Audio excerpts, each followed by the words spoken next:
Bien, salut à tous, c'est le Master S, l'homme le plus sérieux sur la Terre. Aujourd'hui, on va parler d'une question sur les jeunes qui sont ambitieux là et qui veulent mieux faire que nous, et même les vieux qui sont passés avant nous. Bizarrement, à l'époque, il n'y avait pas assez des gens qui ont voulu relater leurs difficultés et c'était plus les jeux de cache-cache en tout cas. Et maintenant, là, vous avez la chance de voir les autres échouer devant vous et vous dire qu'est-ce qui les a fait échouer et comment est-ce que vous pouvez vous y prendre mieux. Donc, c'est pour ça qu'il faut toujours partager. Alors, aujourd'hui, je vais reprendre la question de savoir quelle filière choisir après le bac. Bien, il n'y a pas de meilleure filière déjà au début, mais s'il faut voir un peu le système éducatif congolais, il y a la série C, enfin pour le cycle général, il y a la série C, la série D, la série A.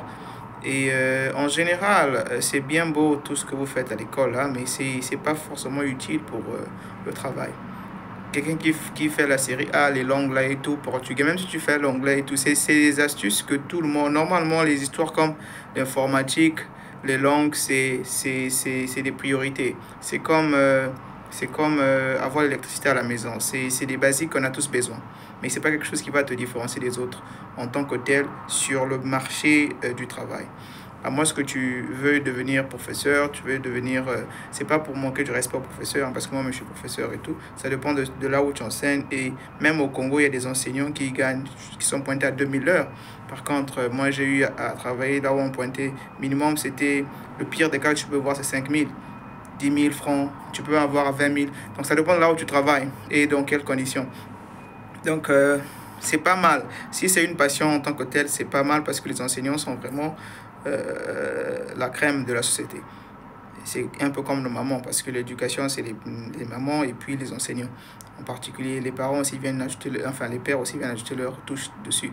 Mais c'est un peu ça. Si je veux pas aller dans les détails là, techniquement parlant, ceux qui font la série A, ceux qui font la série C, même les maths par exemple, c'est un peu difficile, hein, surtout si tu n'as pas un bon budget, parce que les opportunités pour ceux qui veulent continuer avec les filières qui sont reliées aux maths et tout, c'est peut-être devenir prof d'université, prof dans des écoles là, comme EDA, des trucs comme ça. EAD, quelque chose comme ça. Donc, c'est pas forcément quelque chose de vraiment, quelque chose qui peut t'aider en tant que tel. Bon, maintenant, on passe au niveau de l'université. Ce que vous faites à l'école, là, hein, au lycée et tout, c'est bien beau. Mais quand tu vas à l'université, il faut maintenant chercher à te spécifier sur quelque chose qui va t'apporter, qui va te mettre dans le bain du travail. Comme ça, facilement, 3 ans après, tu peux facilement t'en sortir. Si tu veux faire l'université, c'est maxi 4 ans pour avoir une licence, à moins que tu veuilles continuer avec le master et le PhD, ce qui n'est pas forcément ce que je vais vous recommander. Dans mon propre cas, c'était quoi? C'est que j'ai choisi de faire informatique. Bon, avant, je devais faire astronomie et ça n'a pas marché pour aller au Canada et tout. Donc, je suis allé en Chine, j'ai fait informatique. Mais malheureusement, en Chine, vu que moi, en tant que tel, je suis de l'un de ces jeunes qui pensent qu'à partir de 18 ans, on ne peut plus te nourrir et plus tu es content là, tu vas, enfin, tu vas encore à l'école, on te nourrit, on te paye le transport.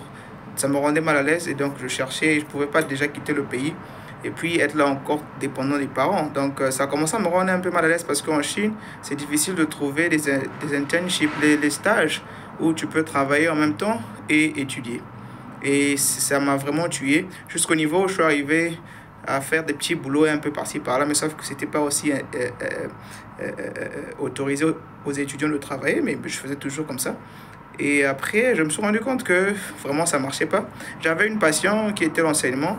Et donc, j'ai eu à faire d'autres formations en ligne, des formations professionnelles, où j'ai eu 2 ou 3 diplômes dans l'enseignement, que ce soit des enfants, que ce soit en ligne, que ce soit face à face et tout, de tous les niveaux, maternelle, primaire, secondaire, lycée, et puis l'autre, la business English.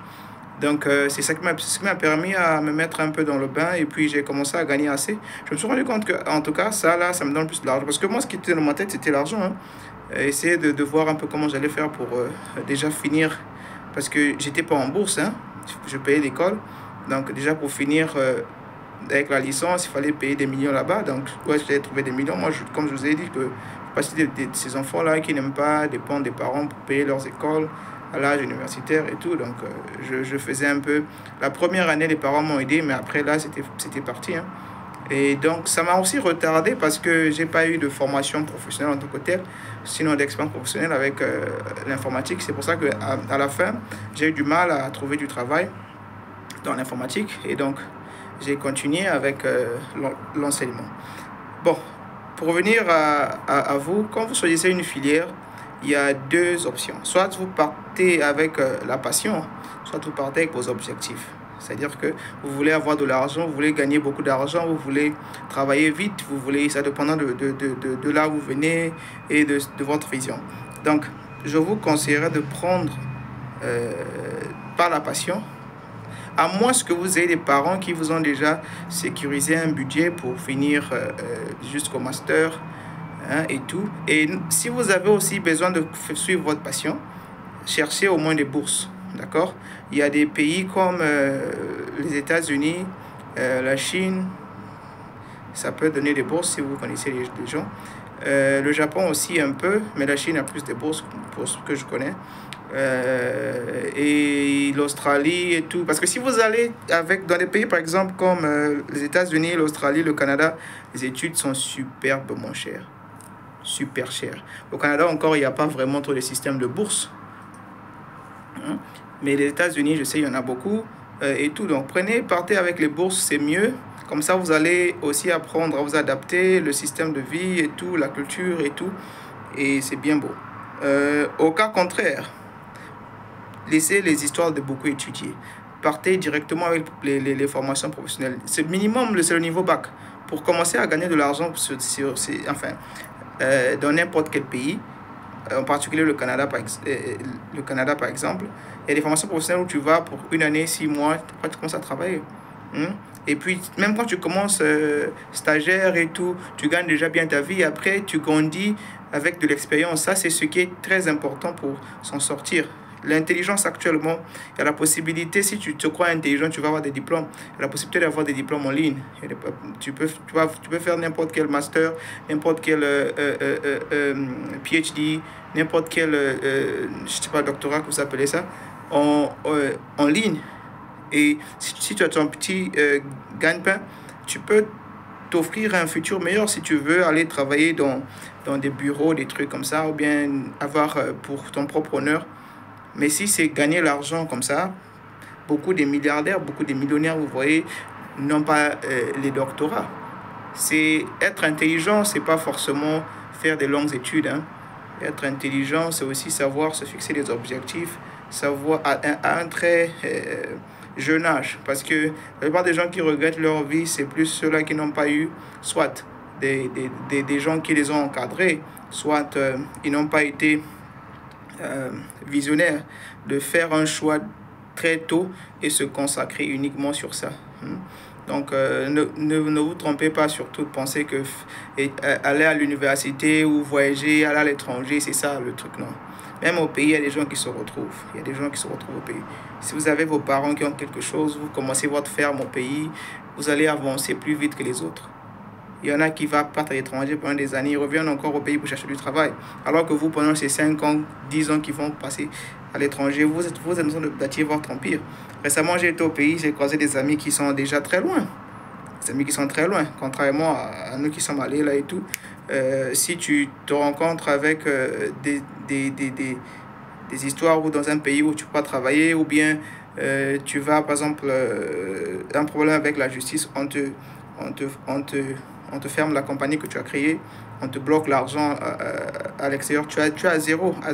Par contre, dans ton propre pays, si tu as travaillé, personne ne peut venir te bloquer tes fonds, ou bien ça arrive très rarement, hein. Donc, comprenez que le choix est le vôtre. Mais il faut avoir déjà une vision sur ce que vous voulez, si c'est la passion, ou vous êtes dans une famille où il n'y a pas assez d'équilibre. C'est vous qui devez apporter l'équilibre. En ce cas, ne faites pas les longues études. Rassurez-vous que vous êtes à mesure de prendre soin de vous. Et à ce niveau-là, vous pouvez continuer, pas à plein temps, mais mi-temps. Vous êtes encore jeune, c'est mieux de travailler maintenant là à fond, de sorte que quand vous allez atteindre vos 30 ans, vous n'êtes pas obligé de travailler dur, vous n'êtes pas obligé de travailler 2 fois, ou bien d'étudier et travailler encore. Là, vous allez juste travailler à 40 ans, vous prenez votre retraite. Voyez-vous? Donc, c'est ça en fait la vie, il faut vraiment avoir des idées claires. Et c'est pas toujours bien de se blesser d'abord, comme peut-être nous on a fait. Tu vas te rendre compte que mais ce que j'ai fait à l'école, ça ne me sert à rien.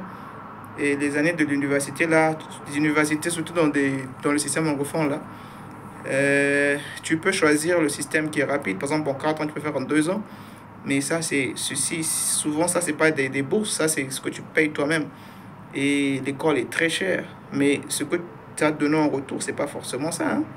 C'est pas forcément ça. C'est vrai que dans des systèmes avancés, et dans des pays avancés où l'éducation est renommée et tout, le nom, ça te donne de la valeur et facilement on peut t'intégrer, mais ça demande beaucoup d'investissement. Et si tu sais que ta famille n'est pas prête pour ça, ne cherche pas trop à compliquer la vie, surtout pour les garçons. Et pour les femmes, c'est un peu différent, je pense. Mais pour les hommes, vraiment, je sais pas. Beaucoup étudier, c'est bien beau si tu as une famille qui est là, qui comprend la douleur que... Surtout que toi-même, si tu es sérieux aussi, et tout. Et tu sacrifies toute ta jeunesse pour juste te consacrer sur tes études. Mais si tu veux faire en même temps, essayer d'être indépendant et puis mettre la patte dans la main, des longues études, c'est pas vraiment ce qui va t'aider. Mais tu peux en même temps faire les études et travailler. Les anglophones font que ça. Bizarrement, c'est plus les francophones qui pensent que étudier, ça te met à l'abri des responsabilités. Chez les autres, c'est comme une culture. Côté business, côté entrepreneurship, c'est quelque chose qui est inné en eux.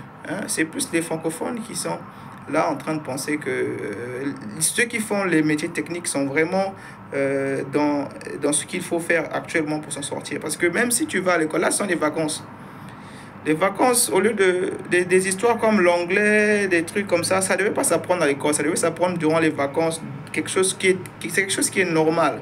L'informatique, ça c'est des choses qu'on devait apprendre quand on a son petit temps et tout, de rester à la maison et ne rien faire. Les petits chantiers vacances, apprendre aux enfants à investir, apprendre aux enfants à s'en sortir, apprendre à des enfants à tenter un peu sur des projets comme la ferme, projets comme ceci, cela. Ça, c'est des choses qui s'apprennent très tôt.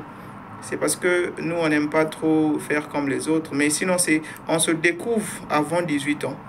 Beaucoup d'entre nous, on échoue, c'est parce que c'est peut-être à partir de 30 ans, 40 ans qu'on se rend compte que, oh, en réalité, j'ai fait des mauvais choix et tout. Mais tu pouvais faire des mauvais choix très tôt. Comme ça, tu vas te découvrir, savoir ce qui marche pour toi et puis mieux avancer. Donc, comprenez que la passion, c'est bien beau, mais d'abord, il faut savoir où est-ce que vous voulez finir, qui vous voulez devenir. Même, c'est pour ça que les autres, dans d'autres systèmes éducatifs et tout, j'ai enseigné un peu beaucoup les systèmes éducatifs, ils s'arrangent à ce que l'enfant se découvre. L'enfant choisisse son métier, sa façon d'être, la personne que l'enfant va devenir et tout, très tôt. Parce que c'est super important de définir la personne, de te définir toi-même très tôt. C'est pas parce que tu as eu le bac, c'est là maintenant que tu commences à réfléchir à ce que tu vas faire demain et tout. Donc c'est compliqué quand même. Bien de choses à vous. Bonjour à ceux qui sont en train de se réveiller. Bonsoir. Ceux qui sont en train de passer en fin de journée. Et bonne nuit à ceux qui sont en train de dormir. À la prochaine.